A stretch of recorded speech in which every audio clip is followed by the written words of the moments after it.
Gustavo comentou aqui das regiões do Rio Grande do Sul, né, com irregularidade de chuvas.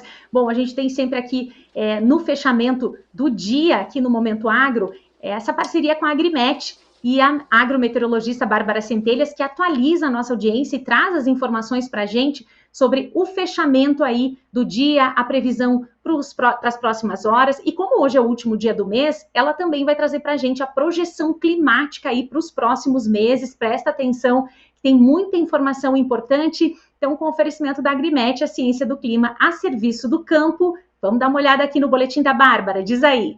Olá pessoal do Momento Agro, aqui é a Bárbara Centelhas, estou de volta para o nosso último Momento Agro da semana, aquele Momento Agro que a gente traz as previsões de climatologia e previsão do tempo um pouco mais a longo prazo, né?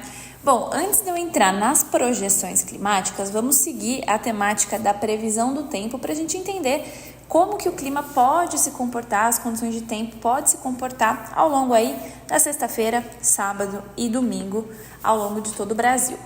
Bom, como a gente comentou no programa de ontem, a gente tem aí uma certa umidade atuando, né, em decorrência da zona de convergência intertropical, principalmente no extremo norte do Nordeste, mas, como a gente pode ver, ela já perdeu um pouco a intensidade. Então, nós não vemos mais, pelo menos por enquanto, né, para a previsão de amanhã, a gente não vê mais chuvas tão intensas, apesar de ter chuvas sendo previstas.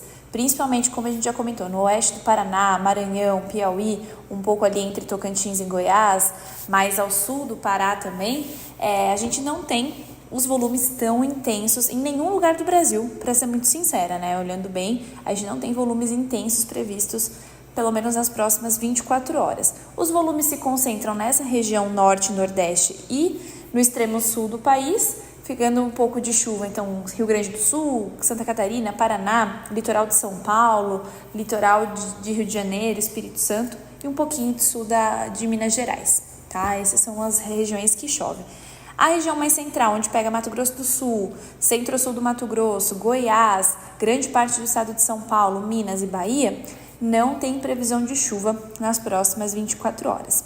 Esse cenário começa a mudar quando nós olhamos a previsão para o dia 2, então olhando já o sábado, onde a gente começa a ter mais chuvas com mais intensidade sendo previstas para Santa Catarina, grande parte do Paraná e a faixa mais leste do estado de São Paulo, né? Então esses volumes mais intensos, ficando aí na casa até dos 50, 60 milímetros, um pouco de chuva no Espírito Santo e parte de Minas Gerais. A gente começa a ver que essa mancha de umidade começa a descer um pouco mais para o centro-oeste. Então, grande parte do Mato Grosso com previsão de chuva, apesar de volumes baixos. Agora o Goiás com localizações localidades mais amplas com previsão de chuva, mas ainda assim volumes baixos sendo registrados.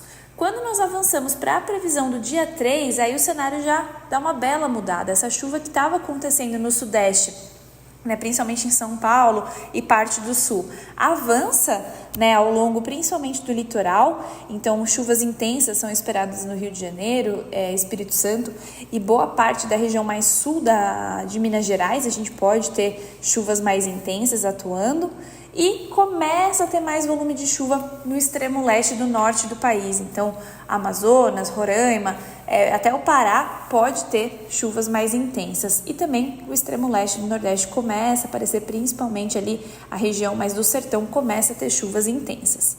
Tá? A umidade no centro-oeste e no sul ou é baixa, né, as precipitações ou elas estão baixas ou são nulas para o dia 3. E avançando para o dia 4, a segunda-feira, a gente vê essa chuva que continua seguindo mais ao norte. Agora no norte de Minas Gerais, a Bahia tende a ter bastante chuvas intensas no sul da Bahia, podendo atingir o oeste baiano também, e as demais regiões do Nordeste com volumes até que significativos sendo previstos aí ao longo do dia 4.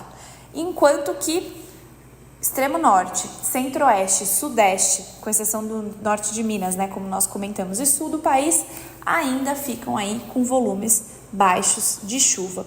O destaque aqui para o sul é para o extremo oeste do Rio Grande do Sul, onde tem uma frente fria avançando que pode, ao longo da semana, se desenvolver e trazer mais chuva para o Rio Grande do Sul e para o sul do país, por enquanto atuando bem só nessa ponta oeste bem extrema do Rio Grande do Sul, onde as chuvas já são bem significativas, né? Fica aí no entorno de 50, 60, 70 milímetros, tá bem? Então, em termos de previsão de chuva é isso, mas como eu comentei ontem que eu ia dar um leve spoiler, né, em relação ao El Niño, então vamos entrar no que a gente tem de mais recente em relação a essas projeções. Então, essa imagem que está aparecendo para vocês é a imagem que eu trouxe ontem com a anomalia da temperatura da superfície do mar, mostrando como ela tem perdido a intensidade, mas vocês podem olhar e falar, Bárbara, mas ainda aqui, quando eu olho a escala, ainda está numa condição de aquecimento. Sim, ele ainda está numa condição de aquecimento em relação à média, mas se nós compararmos com como estava esse El Niño lá em novembro, então essa imagem que vai aparecer aí para vocês agora é do dia 4 de novembro,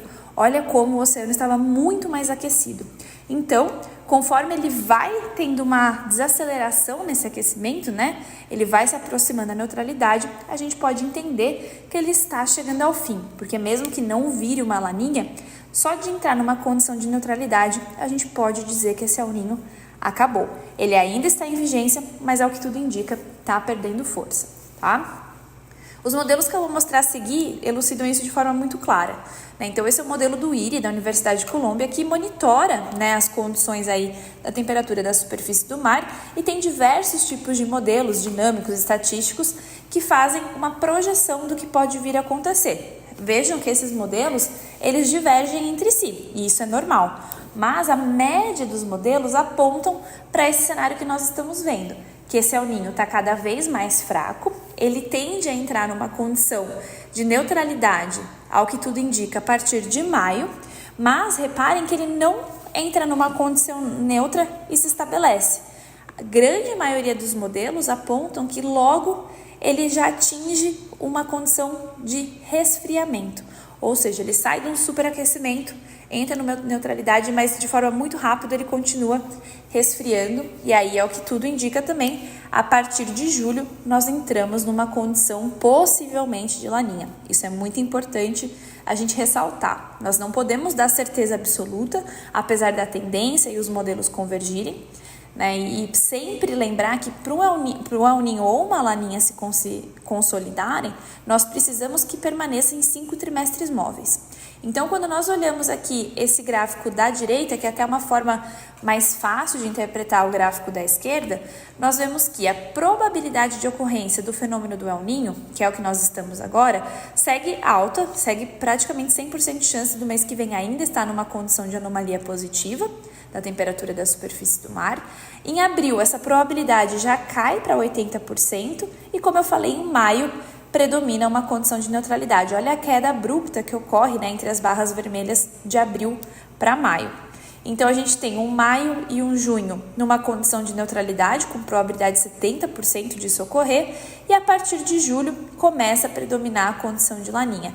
Em julho, ainda muito próximo à probabilidade de neutralidade laninha, então ainda não está muito certo como isso vai se configurar, mas a partir de agosto, a probabilidade da laninha já supera 60%. Se o cenário atual que nós estamos vendo aqui de projeção se confirmar, então a gente tiver um julho, agosto, setembro, outubro, novembro, em novembro a gente confirma a ocorrência da laninha, tá bom? Antes disso a gente pode dizer que está em condição de resfriamento, mas o fenômeno ainda não se estabeleceu.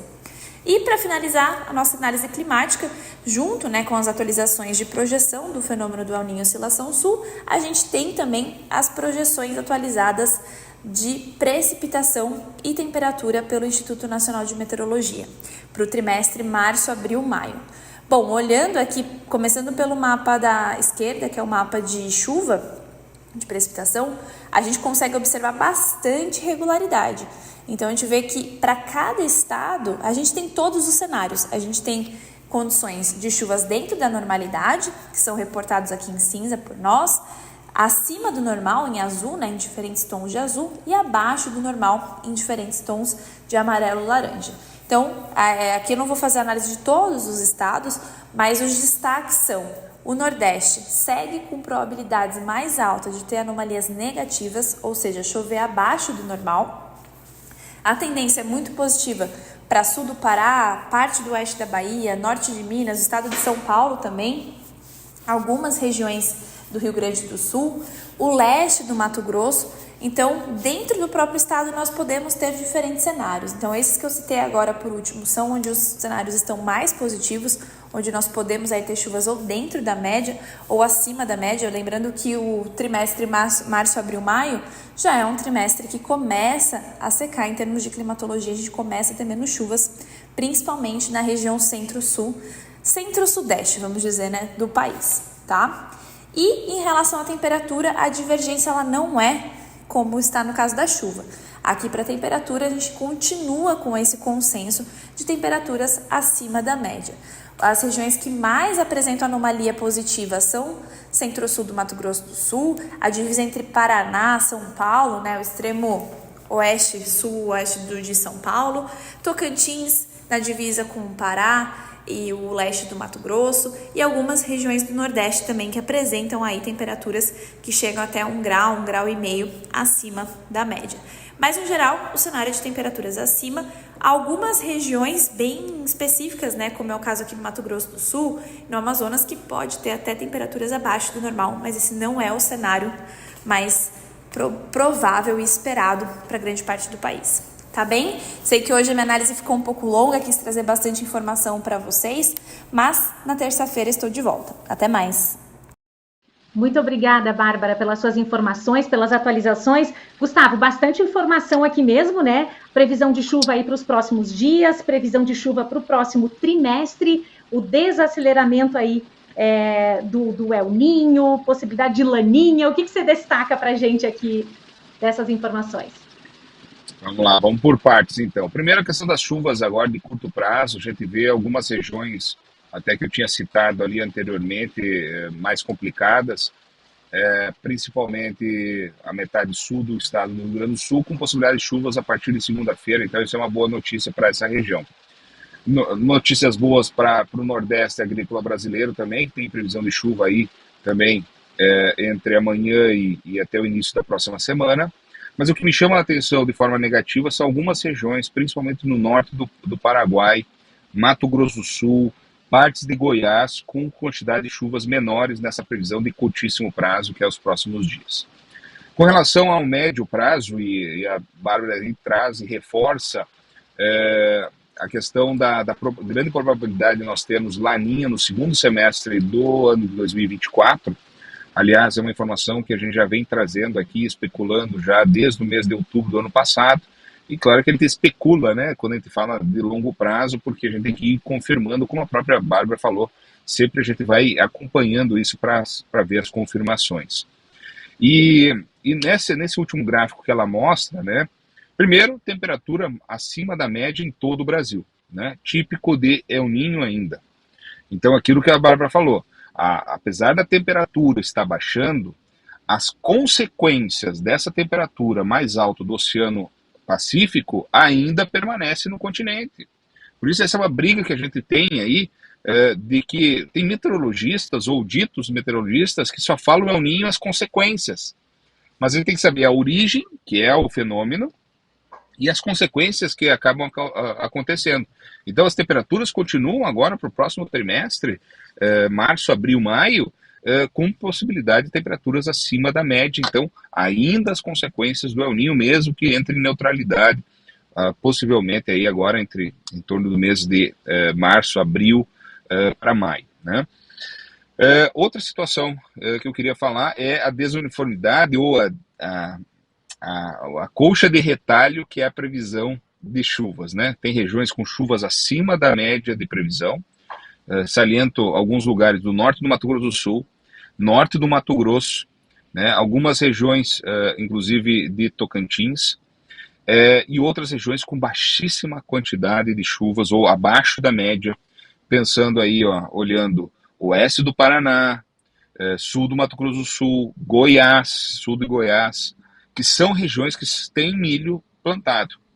Então, no mês passado, no boletim climatológico da Agrimet, que possivelmente deve estar semana que vem disponível, aí a gente é apoiador desse boletim, inclusive, e para os nossos membros eu tenho feito uma espécie de react aí do boletim, para a gente se aprofundar em cada uma dessas informações, né? Fiz no mês passado e devo fazer também, obviamente, vamos dar essa continuidade.